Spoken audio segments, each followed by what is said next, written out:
This is the Bainbridge Island Senior Community Center Something to Talk About program, which is sponsored by Fieldstone Communities of Bainbridge Island.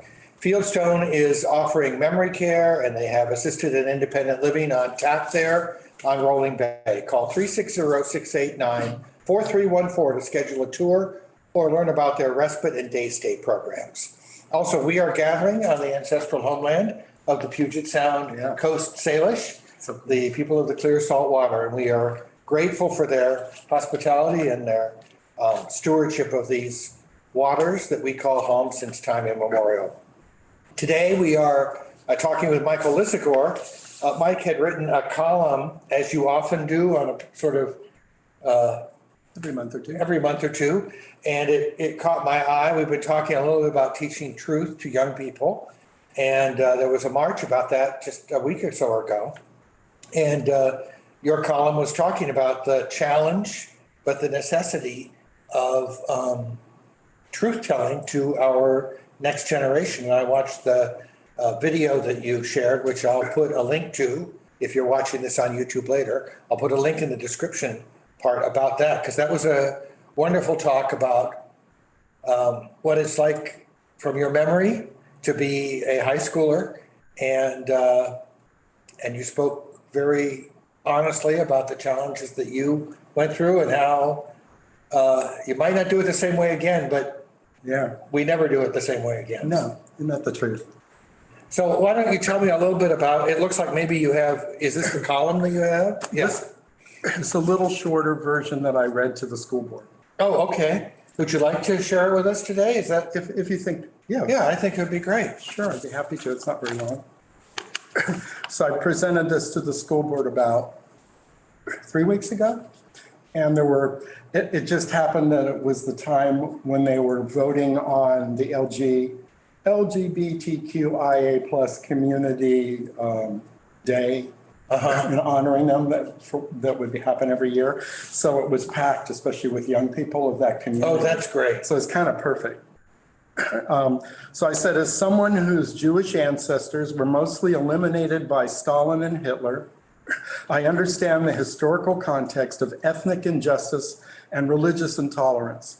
Growing up in the 1950s and 60s, I was called names and even excluded from certain activities. And in the 1970s, my wife and I were actually kicked out of our rental house for having a Buddhist discussion meeting, which unfortunately we had pulled in like 20 young people from the nearby college, Cal State Northridge.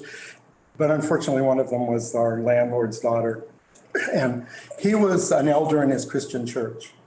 And I worked for him in construction. So we not only got kicked out, I lost my job too. Oh my gosh. And he was just the perfect epitome of hypocrisy. Here was this elder in his church, and he ripped off everybody he could find.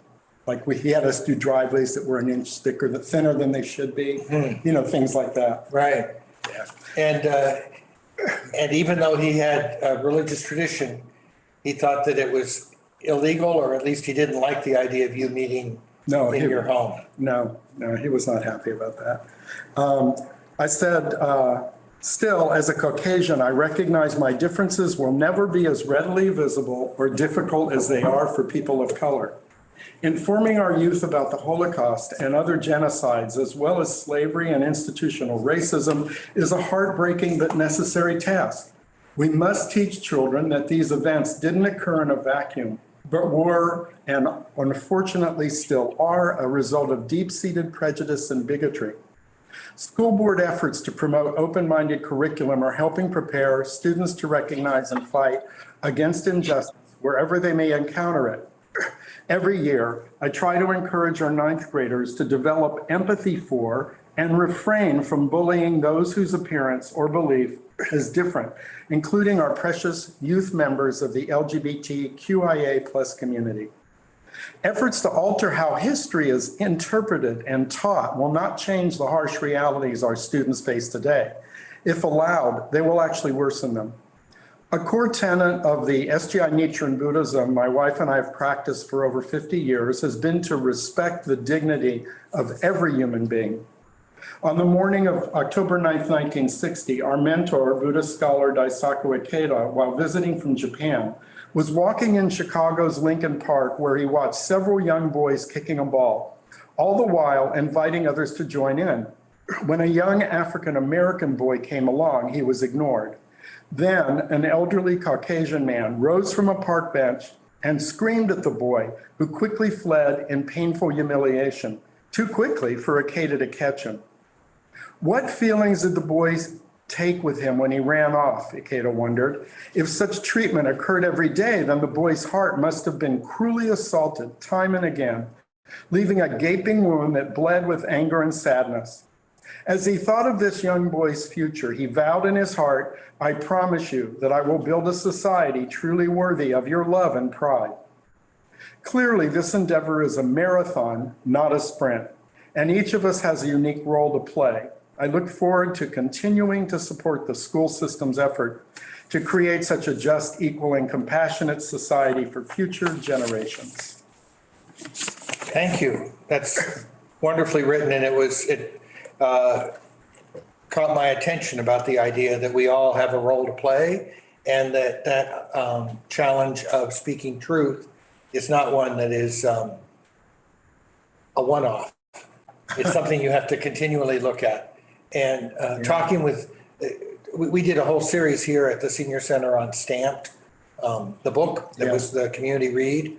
And one of the things that I kept hearing from, and I'm sure that you guys did too, from our neighbors of color, was that that description that you had of the meeting in Chicago happens everywhere. Yeah. And that people, African American or children of mixed race who go to our schools face that prejudice from their schoolmates that's kind of unseen, and we don't even imagine that it could be happening here, but it is. Yeah, our daughter Jamie, she's a partner in a litigation law firm in Seattle, and just coincidentally, on Tuesday, she was recognized at the county, at the district courthouse for her. She put together a program that pulls marginalized youth into being able to mentor with judges for a summer mentorship. There were like 33 judges and 33. So she got recognized for that. She's so humble. She wasn't looking for the recognition. But of course, as parents, we were really proud of her that she does that. The other thing she did, which I thought really so bears on to what we're talking about today, is Jamie's the outside counsel for the state human fair housing board. They have, I think, a longer name, but that's basically what they are. And she wrote the legislation that passed where it's, if you buy a house, $100 is taken, and that goes to marginal people that were typically redlined out of getting housing loans in the past, actually get down payment assistance and one other thing. And in the process of doing that, Jamie and a few of the associates that work for her went through as much as they could find of documentation for the, that are on the books, on the laws for housing in the state of Washington. And, I think of Washington, and I think it probably is, as being a more open-minded state when it comes to that as toward maybe other places in the country. She read to Trudy and I some of the things that they found that are still on the books that are kind of horrific. Yeah. And I was just kind of like so shocked. And so was she, that I don't think I think in general, these laws are ignored, but they're still there. Right. If somebody wanted to, they could. Well, and the idea of the pain that knowing those laws are still there, that if you're, if those laws are sort of designed to limit you and you're named and they're still there and nobody's doing anything about it. Yeah. It's kind of like a constant reminder that the society is not equal. Yeah. Can you give us an idea of for examples of what those laws are? kind of have to use the terminology, so pardon me, but basically she read things to us that were like, in this, and it would name a neighborhood. You are not to make loans to people of the Negro persuasion. Jews, in some cases, Jews were redlined out. So it very clearly stated where it pushed people of ethnic minorities, it pushed them into certain neighborhoods and excluded them from others. And the wording is really explicit. I'm pretty retired, and I write and I play music, but I'm still on the advisory board of a company back east, and they do work for the Census Bureau. And they built a tool called Bias Toolkit. And they use this software to go through all of the websites and anything that was online for the Census Bureau, looking for key buzzwords and even more subtle discrimination against people that are maybe disabled and so on. And they just rooted out. It was amazing how much stuff was there, and some of it's really subtle, right? And yet it's toxic, but it's very subtle. And what they found out was that artificial intelligence systems that everybody's starting to use are just plagued with lots of bias because They picked it up from the data. They pick it up from the data, and the data was written by humans, and humans, even unconsciously or subconsciously, I guess unconsciously they would be asleep, wouldn't they? But subconsciously, I guess, and I'm sure I'm guilty of it, of thinking in certain ways that I'm not even aware I am. That is I'm maybe not aware that what I'm saying or the act I'm taking might be disadvantageous to somebody who is disabled, or somebody who's of color, or Native Americans, or in my case, Jewish people. We've been watching that series on Hulu. It's National Geographic. It's called A Small Light. Okay, I'm not familiar with it. It's the story. It's 8 episodes, and it's very moving. It's a fictionalized, but based on the lady who hid Anne Frank and her family for 2 years, and a few other people up in the basement, the attic of the business. And it's really moving, of course, but it just really struck me just how ignorant people can be. I can't even wrap my head around it. Like, everybody's a human being, and I don't get it. Yeah, on Monday, we're going to talk a little bit about words that hurt and words that heal. And you mentioned that a little bit in the subconscious bias, the idea that we use words and phrases that kind of have buried connotations, or maybe not so buried. But by continuing to use those phrases, they can be very hurtful to people who hear them and hear that echo of racism or bigotry. And sometimes they're overt, but sometimes they're not. I mean, I think about the idea of saying to somebody that you got gypped, which might imply that there was a gypsy involved in the deal. Yeah. And that kind of thing is like, Wow. we just talk without thinking, and it seems a little, focused on the politically correct sort of, meaning that with quotation marks, like it's not, it's silly, but it's not silly if you're the one who's being, criticized or inadvertently demeaned by the phrase. Yeah. One that pops in my mind all the time is master a subject. The use of the word master is so offensive to certain races, and it's such an integral, it's such an accepted part of our diatribe. Right. Dialogue or whatever you would call it. But also it's... the computer industry adopted that totally in terms of dummy computers and and core computers or mainframes. Our Buddhism, which came from Japan and kind of traces back 700 years in Japan and then back to India. When it was spread to a lot of countries through Japanese women that married American men and were quite often African American.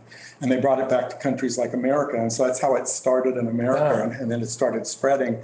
And one of the things that is a kind of a tradition in Buddhism is the master-disciple relationship. And worldwide, about 25 years ago, we changed it everywhere to mentor-disciple because it was so offensive, especially it came from America. We started opening up dialogues with every, it's so subtle.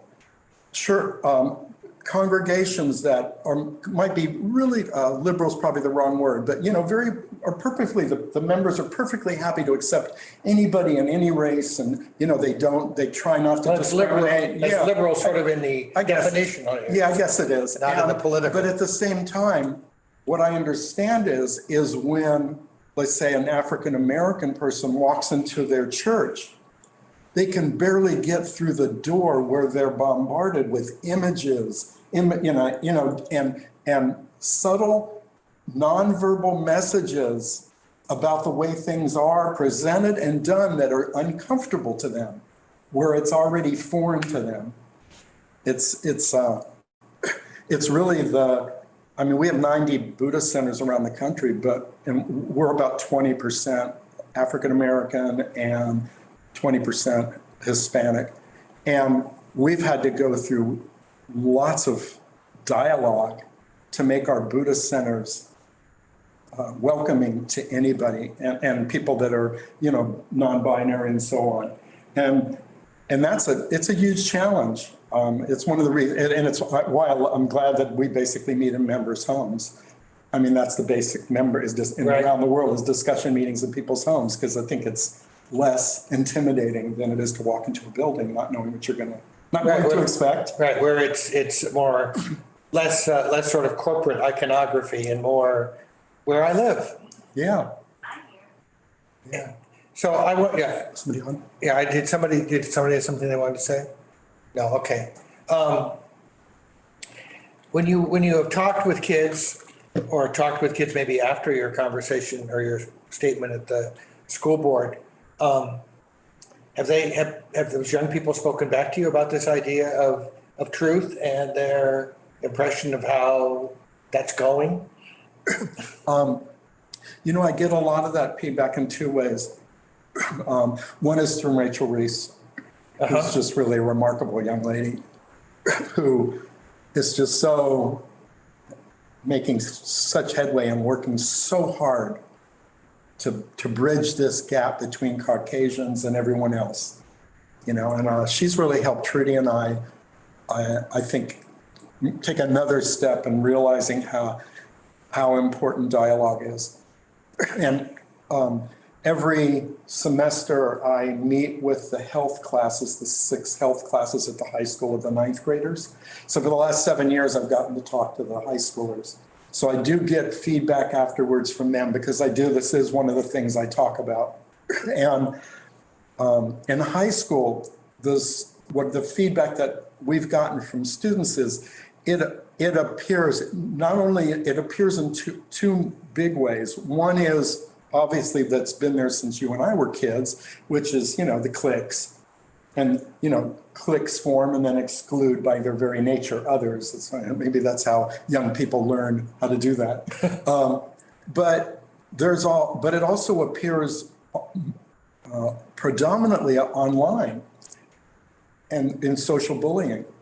And we just 3 years ago, a young lady who was a minority and dressed in like a kind of almost Gothic kind of way, like where the average kid, especially the average white kid, would kind of look and go, well, I don't want anything to do with that. And some kids made fun of her on Snapchat. And to them, I found out after the fact, to them, it was kind of like not that big a deal what they did. It didn't seem that big a deal. We just kind of made fun of her clothing. But they didn't know that she was this close to the edge. And so she fell the rest of the way. And that's how dangerous all this stuff is. Yeah, in your video that was to the kids, Oh, yeah. you mentioned that aspect of the fact that if someone's suffering from depression or is on the edge, that something that you think is just sarcastic joshing is much more powerful, and being compassionate is thinking, especially if you don't really know where that person is. I mean, that's the challenge, right? Is we have a sort of a cultural expectation of what's allowed, and really we're all different. And so there shouldn't be a sort of, it's okay to be, mean to somebody. It might be something that really hurts. Yeah, we don't know. Just like we don't know how a friendly hello to somebody in the grocery store line might put them on a whole new trajectory.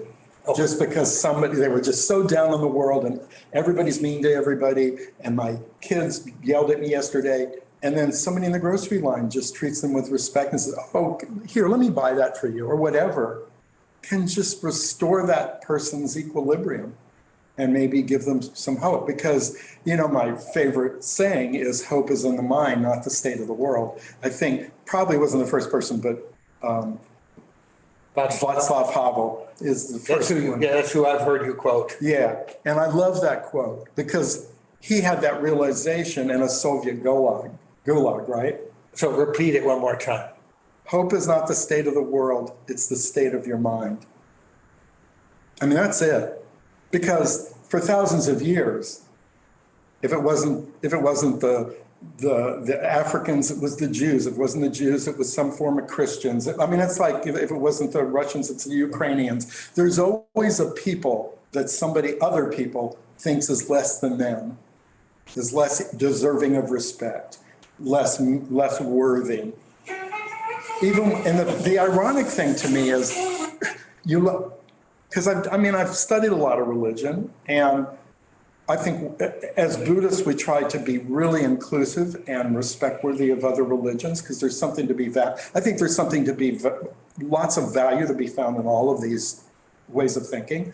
But it's so ironic to me that if you go back to the founders of most world religions, you don't find, you can't imagine Christ saying, honor thy neighbor unless he's this color, or because he might have been black anyway, honor thy neighbor unless they light a menorah at Hanukkah. It's like so ludicrous the way human beings what they've chosen to use to justify what is basically fear and ignorance. And the only way beyond that is to talk to people. And the people we need to talk to the most are typically the people that I don't really want to talk to, right? Because they're so diametrically, maybe not completely, but. We have expectations of how something's going to go, which is part of the same parcel of what you're talking about. We stereotype people and say, well, if you're saying that, you must also believe these 5 things, or you must have closed your heart to something when their story might be different. Yeah. Yeah. So the truth obviously is something. I remember Stephen Colbert joking about truthiness a few years ago. Truth is sometimes kind of a hard commodity, or people can say, no, that's opinion. That's not truth. Any thoughts on how to get to the bottom of that? I have a couple, but. No, I might as I listen to you, but. I'm thinking about the idea that some of the stories that, like when I've talked with people who either who have had experiences as the parents or as, mostly I talk to parents because of my age, the parents of children, African-American children who have faced discrimination or bullying here on Bainbridge. Some people might say, well, that couldn't happen, or that's not the experience that I know, or my kid couldn't have been involved. And maybe the first place to start is to say, well, the experience is valid. This person felt this way. So there's a truth in the story, in the experience, which you have to at least honor as a starting point, even if you might disagree about the Conclusion. The conclusion. Like, for example, somebody might feel as though, well, this is one of those big politics things, but somebody might feel as though Donald Trump is being politically targeted rather than being the subject of sort of fair disposition of justice. Well, you could argue about that. In fact, we all do all the time. Yeah. Or you could start by saying something like, tell me why you think that, or what's the evidence, or why does that sound like it's reasonable to you? Which might get at something a little deeper. A truth about a sense of vulnerability or fear. You were saying a lot of this action comes out of fear.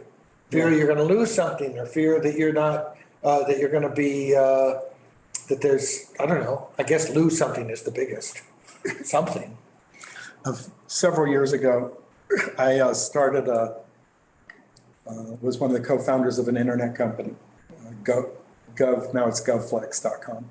We matched consultants with government contractors, so they didn't have to have them on overhead. And so we had several thousand on our website. And then anyway, the majority owner was Eric Adolphi, and Eric's an African-American. He grew up in Harlem, and he went to law school. But I was talking to Eric about middle of last year, and Trudy was listening, and Eric and I were talking back and forth, and he was sharing his experience of being on the doorstep of his building, and there was an old lady. She's probably younger than you and I are now, but an old lady sitting on the steps, and she took an interest in him. And instead of running off and getting in trouble, she talked to him every day, and his father was thrilled that Eric was talking to this lady. And she, like my wife's grandmother and mother, had escaped from Nazi Germany, but she was actually in a concentration camp. Trudy's mother and grandmother, actually they escaped along with Trudy's uncle. They were a sympathetic guard. The secretary had folded the page that had the list of names so that 4 or 5 names every time the commandant would sign it would be released. Yeah, and but they still had to sneak out of the country. So it was, and her mom, Trudy's mom, would never talk about it. We found, I'm digressing, but it's a beautiful story. Trudy actually wrote a book about it. It's called Small Things. When Trudy's mom died, Lottie, Trudy and her 2 sisters in LA were going through a condominium, and they found a book of essays that Trudy's grandmother, who came here from Germany, had taken an English class, and she was writing. And she wrote these amazing essays about Lincoln and freedom and what it meant to be in America and just all sorts of things, and amazing essays. And Trudy's mother just hid and gave it to Trudy's mother on one of their wedding anniversaries. And Trudy's mother just kept it in a box, because I think typically when people have those kind of terrible genocide experiences, they either completely assimilate like Lottie did, she never talked about it, or they go the other direction and really have to talk about it and share it. Well, when we hear about the Japanese American exclusion experience, it was either the children who were born or were very small at the concentration camps, or people who were born after, who encouraged those stories to come out from their parents. The older people who went through that said, that's behind us. We're just not going to go there. Yeah. And that's yeah, not unusual. I guess it's a survival technique. Yeah, and I get it. It was really amazing though to discover this. It was like a gift from Trudy was named after, she's Trude, and she was named after her Trude grandmother. So that was the first time she ever even got to know her at all. And But you were talking earlier about the person in your I wanted to business. tell you, well, Eric, we were talking, and Eric was saying, Mike, this lady's Jewish experience only was able to happen because they put stars on everybody.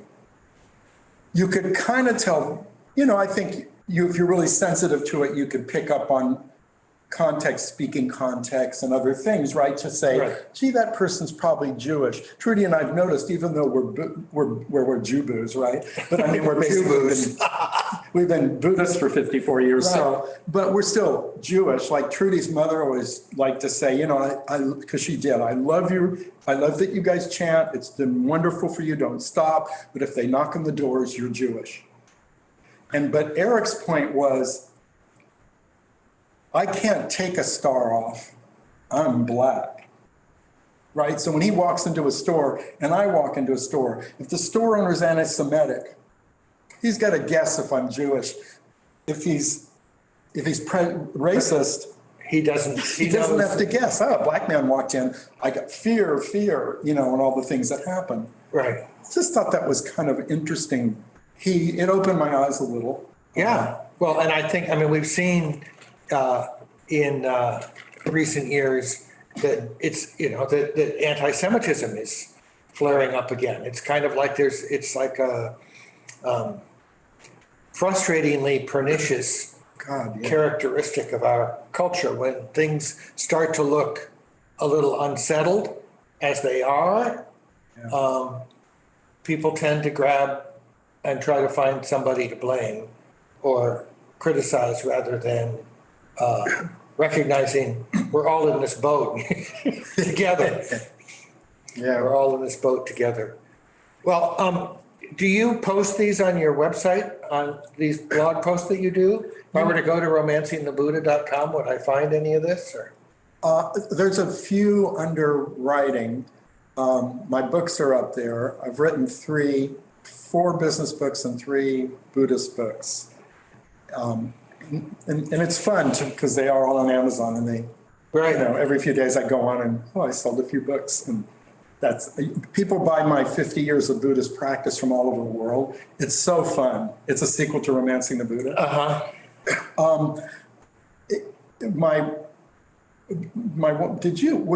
Did you see my one-man show when I did it at BPA? I couldn't remember if you were in the audience. And you also gave a talk at the Congregational Church several years ago. Oh, yeah. I was at that too. Yes, because that YouTube video of that one-man show is up on, if you search on YouTube of Romancing the Buddha, There it is. Yeah, I did it twice in LA and once back east, and then I decided, I think it was in my 50s and it was early 60s, and it was like, okay, I can't remember all this anymore. That's quite a challenge. Yeah, when you do a show, it's all got to be here, right? And it was great. It was a great experience to do. I actually want to write a play. Oh, okay. But I'm still noodling on what it's going to be. My latest iteration is it's going to be 10 people on a stage, because it'll be about me, but fictitiously. And I tried a lot to share through my writing, childhood abuse and depression and anxiety and what I went through to get where I am, that I can actually sit here and smile most of the time.